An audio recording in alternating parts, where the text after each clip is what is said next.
قصه ان انت داخل جديد مكان، ايه المطلوب منك؟ المطلوب منك اولا طبعا كل مكان بيبقى ليه سياسه عمل معينه، تتفق ام تختلف معاها، هل هي صح او غلط.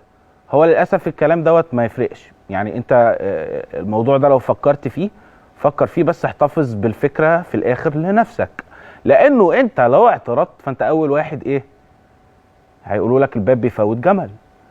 تمام، لانه برضو بالعقل، انا كيان عندي عدد موظفين، انت لسه داخل عليا جديد، هتفرض افكارك عليا؟ لا، انت تيجي بقى وتقعد مكاني. هم بيحسبوها كده، ما بالك انت بقى المفروض اللي تعمله لا تتعايش مع السيستم الموجود، تبدا تحبب فيك الناس اللي جوه، تبدا تكون علاقات كويسه. بعد كده تبدأ بقى تقول ان في مثلا لا ايه رأيكم نعمل كذا. يعني ما تجيش تقول لحد او لكيان انت موجود فيه اللي انتوا بتعملوه ده غلط. اصلا كون اللي انت بتقول له اللي انت بتعملوه ده غلط، انت هنا بتقول له ان انا جاي اتخانق معاك في طريقة احسن. المفروض او في الطبيعي بيحصل كذا كذا بالهداوة، او انا شايف ان ممكن يحصل كده كده كده، ايه رأيك؟ فلما بتسيب له حته ايه رايك، انت بتفهمه وبتقنعه بحاجه واحده، ان القرار الاول والاخير هو ليه برضه، في حين ان انت اصلا اللي طالع بيه. فخلي هنا في يعني في حته السنس دي، تعامل مع الناس ايه بعقلياتهم، وتعامل ان هم الاقدم وهكذا. خلينا نخرج من الموضوع ده. طيب انت تجانست معاهم واشتغلت والدنيا بقت تمام 100 100، جيت برضو مع الزمن لا في واحد او اتنين يعني زي ما بيقولوها بالبلدي كده بيرقد لك، وانت مش عارف توصل معاه لحاجه. حاولت تبقى صاحبه، حاولت، هي مش جايه، هي خلاص. طيب هنا الحل في الحالات دي، انت امشي صح ومظبوط، يحتار ايه عدوك فيك. فانت امشي صح، ان في طرق تقدر ترجع بيها لشخص او مسؤول او حاجه ارجع، رغم ان ده دايما ما بيبقاش صح، لانه برضو الادميه ترجع لمين؟ ليك انت ولا ليه؟ لو ليه فطبعا هو ايه 1-0، شكرا خلصت، محدش هيسمع لك، انت لسه داخل جديد. لكن لو انتوا الاتنين داخلين سوا، هنا في حوار هيدور، ففي نتيجه هتوصل له.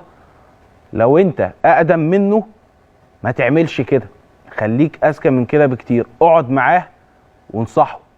هنا انت كبرت من نفسك، وهو هيقول في عقله هيقول فعلا، هو لو كان هو في بايده ان هو يشتكيني ويأذيني، ولكن هو ما عملش كده وجه وقعد معايا، فهتبقى في حته تقديريه جوه.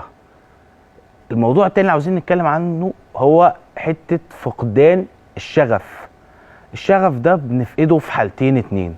الحاله الاولى يا اما ان انا من كتر الانتصارات اللي انا بحققها فانا مش شايف ان في حاجه جديده، فبيحصل عندي حاله ملل فبرتخي، فطبعا لو انا بحقق انتصارات بتقلب بالعكس. الحاله الثانيه انه انا من كتر ما انا عمال احاول واحارب ويعني بمشي في الطريق ده بكل الطرق، بس المطبات دي ما بتخلصش، انا يئست، فبقى عندي خلاص اللي هو ايه عادي عادي كله عادي مش فارقه. وصلت لمرحله ما عنديش شغف اصلا مش فارقه معايا، يعني انا ايه قاعد كده، جت يا ما جاتش مش موضوع. هنا قتلت الطموح. في الحالتين بنتعامل ازاي؟